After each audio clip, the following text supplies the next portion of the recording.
Olá! Nesse vídeo de hoje analisaremos o movimento dos objetos que nos deformam, justamente como essas hélices ou como essas turbinas eólicas que giram em torno dos seus eixos, gerando eletricidade e não se deformam. Justamente a rotação de um corpo rígido é o assunto principal desse vídeo de hoje. E para aquilo comecemos definindo em física o que significa um corpo rígido. Suponha-se que algum objeto no espaço, e nesse caso uma seção desse objeto, onde há dois pontos A e B que pertencem a esse material, a esse objeto, translada-se e os pontos entre si não se afastam nem se aproximam durante esse movimento. Também quando está em rotação, os pontos nem se afastam nem aproximam-se entre si, mas em relação ao eixo de rotação, ambos pontos realizariam trajetórias circulares em torno desse eixo. Quanto mais próximo esteja o ponto do eixo, menor será a curvatura dessa trajetória circular, e quanto maior, então, a distância seria maior o raio dessa curvatura. Mas se o objeto fosse jogado ao ar, nessa situação não é uma argila, menos uma massa de moldear.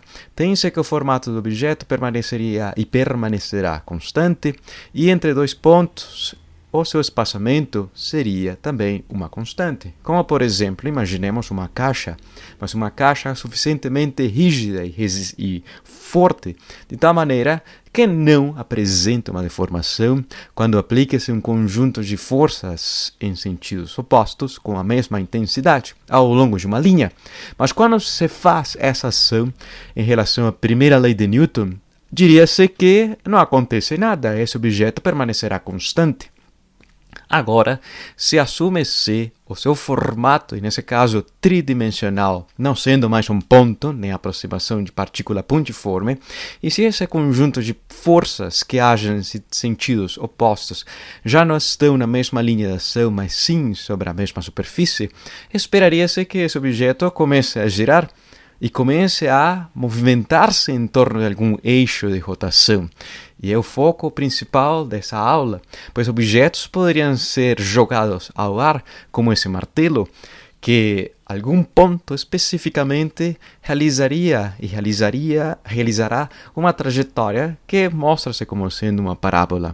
Mas sua extremidade, a sua haste com essa coloração amarela, mostra um movimento de rotação em relação a esse ponto médio, a esse ponto que em breve analisaremos. Como se chama? Na hora de jogar esse martelo, observa-se que as suas extremidades realizam um movimento de rotação a respeito desse ponto bem comportado na sua trajetória parabólica, mas haverá alguma maneira de poder relacionar esse movimento de rotação com as trajetórias que realizaria cada um desses pontos desse objeto rígido? A resposta é sim. Mas os movimentos dos objetos tinham se visto, no caso unidimensional, como se fosse só frente e trás, esquerda e direita, subir e descer. Sin embargo, um objeto tridimensional apresenta mais três opções, e nesse caso a rotação, que poderia ser longitudinal, lateral ou vertical, como a situação de um avião, que desvia-se para curvar a sua trajetória na hora de planear, de voar e mudar a sua rota de voo. Como poder quantificar essa mudança espacial desse objeto? Pois observa-se que está mudando a sua orientação. A resposta seria mediante ângulos. Quantificar a diferença de orientação que essa aeronave apresenta em relação a alguns eixos, e nesse caso aos eixos tridimensionais cartesianos x, y, z. Mas se tivéssemos um objeto rígido, e o mais simples de todos, poderia ser uma seta feita de madeira e há um ponto na sua extremidade. Há uma distância r e a seta de madeira pregada sobre um eixo que poderá girar livremente em relação à origem do sistema cartesiano x e y. E nesse caso, girou essa seta, o ponto P permanece à mesma distância r. Como poder quantificar a diferença de orientação apresentada pela seta que estava puramente horizontal e agora tem uma orientação diferente? A resposta mais direta seria o ângulo θ, algum valor quantificável. Mas como poder expressar a distância varrida por esse ponto desde essa posição até essa outra posição? A resposta seria mediante a definição do próprio ângulo, que expressa-se mediante a razão dos segmentos de arco varrido em relação ao tamanho desse raio de curvatura, dessa trajetória circular ou desses segmentos de arco circular.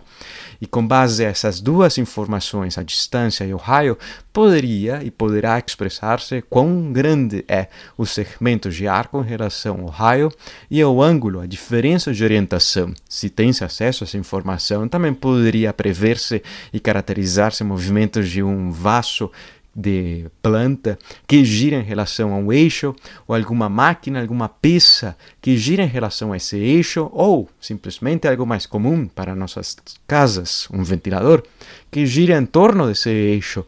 Cada uma das pás são objetos rígidos, desprezando qualquer deformação depois de uma batida, mas suficientemente rígido que na hora de girar não mudaria o seu formato.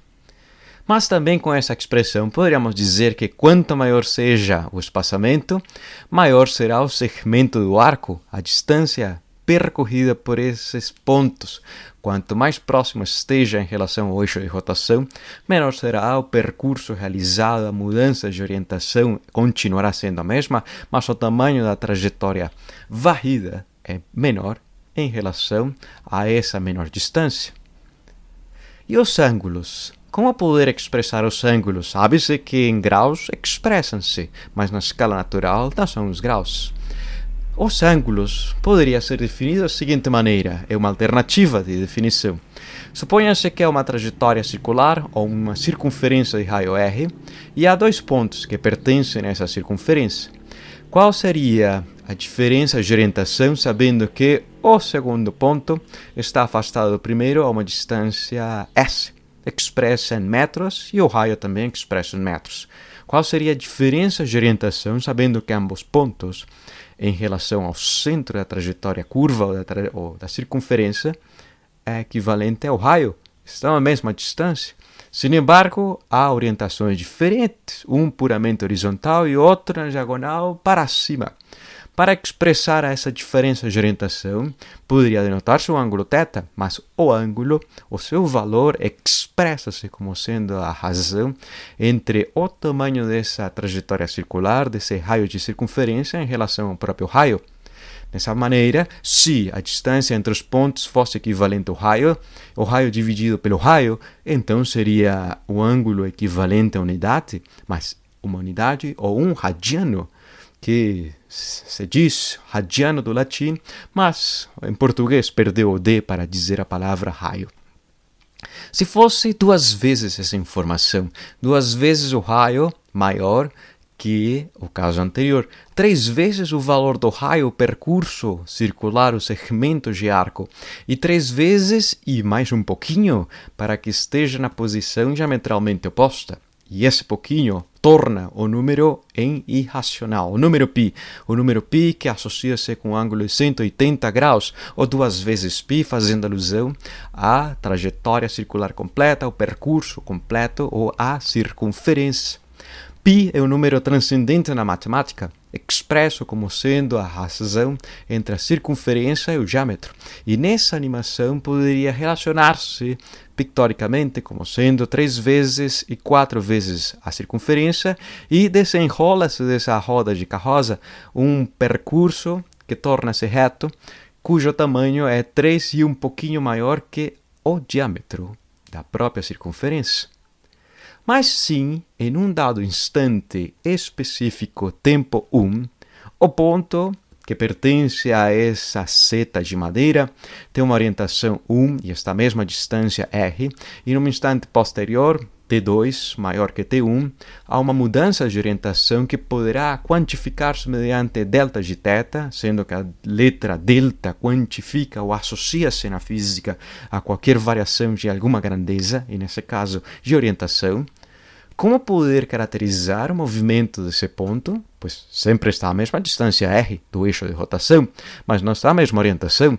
Como poder relacionar quanto deslocou-se, qual será a sua posição final, se conhece-se essa diferença entre esses dois instantes, a diferença de orientação, qual será, para começar a responder essa pergunta, qual será a sua orientação, a sua posição no instante 1? E para respondê-la, poderíamos fazer uso de uma representação muito bonita de um triângulo retângulo, cuja hipotenusa equivale ao raio e cujo ângulo em relação ao eixo horizontal, em relação a esse cateto horizontal, seria o ângulo θ1. Portanto, poderá expressar-se a sua componente da posição do ponto P horizontal como sendo R cosseno de θ1 e o cateto oposto ao ângulo θ1 mediante a relação trigonométrica seno de θ1. O mesmo poderá realizar-se para a posição posterior do tempo 2, onde o R cosseno, R seno para o ângulo 2, poderíamos deixar em evidência os raios, implicando que ambos pontos estão à mesma distância, mas não ambos pontos estão apresentando ou apresentam a mesma orientação. Houve uma mudança de orientação do ângulo θ1 para o ângulo θ2, e essa mudança implica em diferentes posições para esse ponto.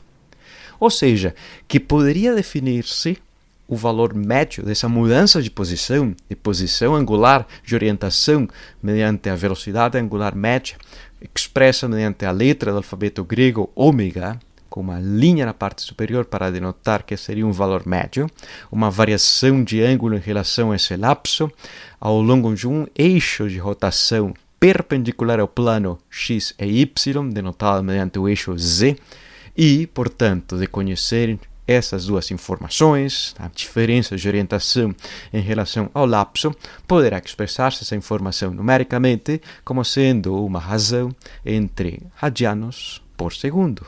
Mas se esse lapso de análise do movimento tornasse-se muito pequeno, cada vez menor tendendo a zero, poderá-se obter o valor da velocidade angular instantânea, e o expressa também mediante a definição da derivada da função da orientação em relação ao tempo.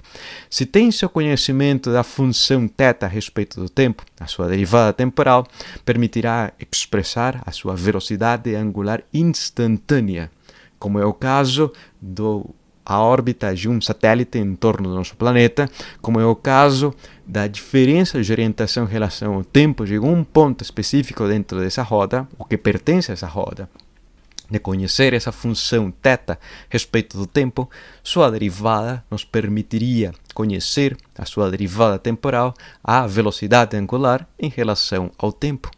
Poderá ser uma constante, assim como poderia ser uma variação, ou dependendo do tempo, apresentando outras grandezas cinemáticas. Por exemplo, vamos analisar esse exercício número 1. Determinar a velocidade angular de dos três ponteiros do relógio. Desse relógio que tem o ponteiro dos segundos, dos minutos e da hora. Sabe-se que o ciclo de ir do número 12 para o número 12 para o segundo simplesmente gasta 1 minuto, 60 segundos. Para o ponteiro 2 minutos, gastaria 1 hora, partindo de 12 até o número 12. E se for para o ponteiro das horas, gastará 12 horas em percorrer ou em mudar e chegar até a mesma orientação inicial, denotada pelo número 12.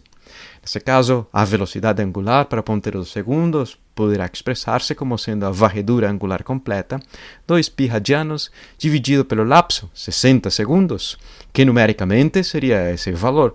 Sin embargo, se expressa-se para a velocidade angular em minutos, do ponteiro do minuto, que uma volta é de 1 hora, e 1 hora e 60 minutos, e cada minuto é 60 segundos, em vez de escrevê-lo numericamente, poderíamos usar o resultado anterior para expressar que sua velocidade angular será 60 vezes menor, gastando 60 vezes mais tempo em fazer um ciclo. E por último, o ponteiro das horas, ou da hora, esse menor, gasta 12 horas em fazer todo um ciclo, 12 horas de 60 minutos e cada minuto 60 segundos. Portanto, em vez de escrever um número tão menor, tão pequeno, poderá fazer-se uso e dizer que o ponteiro da hora é 720 vezes menos rápido que o ponteiro do segundo. com essas informações associadas à velocidade angular.